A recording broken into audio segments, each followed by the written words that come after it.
It was also stated that he committed suicide in 1978. This cannot be validated by any source, and I believe that several so-called facts in the book are really disinformation. However, I can assure you that Alternative 3 is real. I firmly believe that this disinformation is a result of pressure put upon the authors and is meant to nullify the effect upon the populace of the British TV expose entitled Alternative 3. The headquarters of the international conspiracy is in Geneva, Switzerland. The ruling body is made up of representatives of the governments involved as well as the executive members of the group known as the Bilderbergers. Meetings are held by the policy committee when necessary on a nuclear submarine beneath the polar ice cap. The secrecy is such that this was the only method which could ensure that the meetings could not be bugged and is the only place where they discuss their most secret matters. I can say that the book is at least 70% true from my own knowledge and the knowledge of my sources.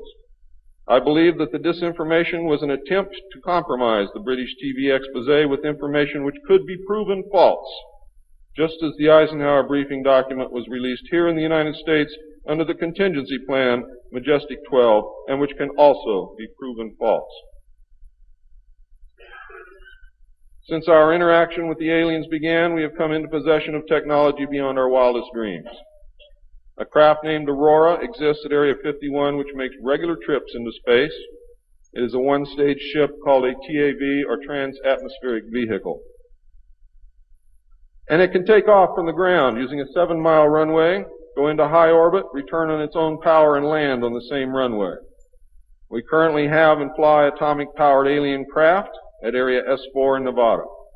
Our pilots have made interplanetary voyages in these craft and have been to the Moon, Mars, and other planets aboard these craft. There is a group of pilots at the base who wear a patch, which has a little alien peeking over the bottom. It has, I think, 3 or 4 letters at the top, and I forget what they are, but John Lear knows what they are. There is a picture of Saturn and a picture of Mars in the photograph, and in the background there are 7 stars which are strangely shaped just like the stars in the Pleiades group. What that means, I don't know. We have been lied to about the true nature of the Moon, the planets Mars and Venus, and the real state of technology that we possess today at this very moment. There are areas in the Moon where plant life grows and even changes color with the seasons. And this seasonal effect is because the Moon does not, as claimed, always present the exact same side to the Earth or the Sun. There is an area that wobbles in and out of darkness on a seasonal basis, and it is near this area that the plant life grows. The Moon does have a few man-made lakes and ponds upon its surface, and clouds have been observed and filmed in its atmosphere. How many of you remember the period of time, several years, when almost every reported alien craft that was reported landed was on or near water and appeared to be pumping water into the craft? How many of you remember that? Quite a few. The water went to the Moon, ladies and gentlemen, to change the moons. And it is working.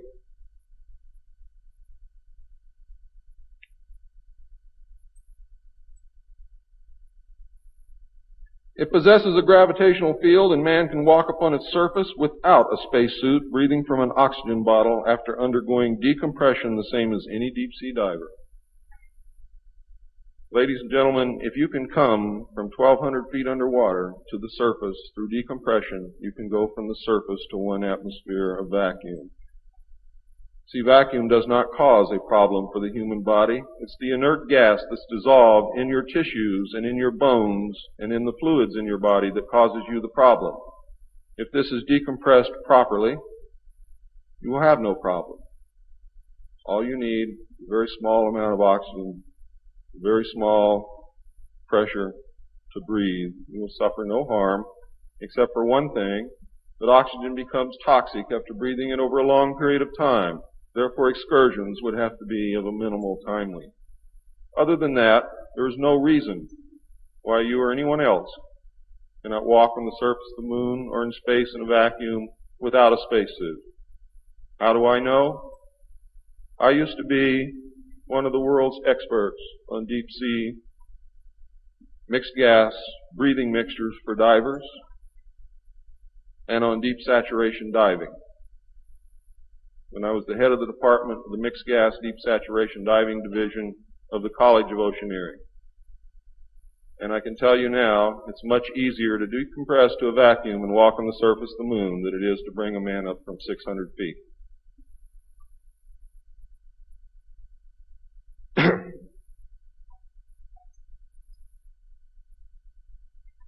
I have seen the photographs, and some of them were actually published in a book called We Discovered Alien Bases on the Moon by Fred Steckling. However, all the photographs are not there, but there are some very good ones. I would advise you to buy the book. I would advise you to look at the photographs, get the NASA number, and send for them.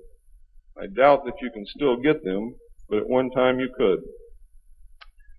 In 1969, a confrontation broke out between the human scientists and the aliens at the Dulce Underground Lab.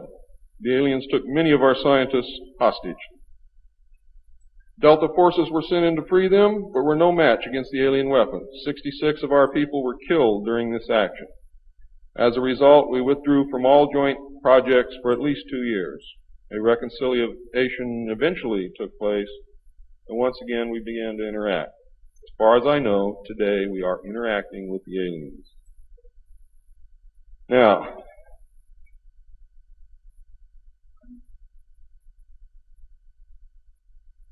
I'm gone past my limit. I'm not going to infringe upon the other speakers. The text of my speech will be on sale outside. I only have one message to give you. I don't care what you think of me. I don't care what you call me. I do care what you do with this information because it is important to our survival as a species. It's important to our planet. It is important for the world. What happens to me is of no consequence, and I knew that when I started this. And over the last 17 years, I knew that someday I was going to have to get up and say this whether I wanted to or not, whether I was afraid or not. Now I am here, and now it is done. And I feel an overwhelming relief. You now have the information. You can laugh at it. You can throw it in the trash can.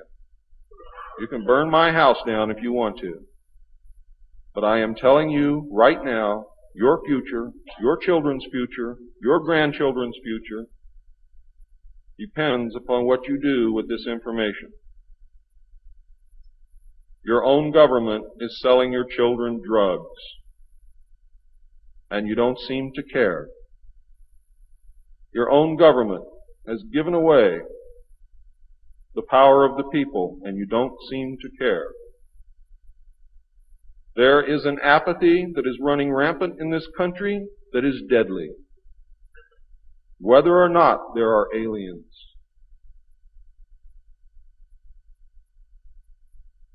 We are truly now at this moment a nation of sheep.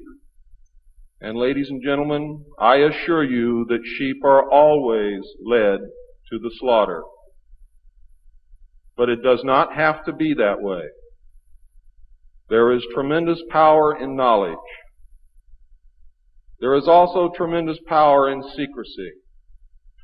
Take away that secrecy, you make sure that you're informed, and you can change things and stop fighting with each other. Thank you.